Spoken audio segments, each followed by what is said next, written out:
పశ్చిమ రాయలసీమ పట్టభద్రుల ఎమ్మెల్సీ ఎన్నికల్లో వైఎస్ఆర్సీపీ అభ్యర్థి వెన్నపూస గోపాల్రెడ్డి విజయంతో పాటు 3 చోట్ల వైఎస్ఆర్సీపీ మద్దతిచ్చిన పీడీపీ అభ్యర్థులు గెలవడంతో పార్టీ నేతలు సంబరాలు చేసుకున్నారు. అమరావతిలోని వైఎస్ఆర్సీఎల్పీ కార్యాలయంలో పార్టీ అధినేతతో పాటు ఇతర నేతలు స్వీట్లు పంచుకొని ఆనందం వ్యక్తం చేశారు. ఇది నిజమైన ప్రజా తీర్పు అని నేతలు అభివర్ణించారు.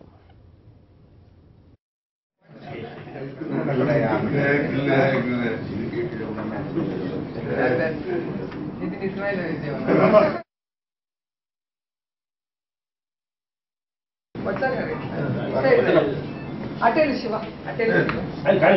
శివ అక్కడ కూడా మెమరీ అంతే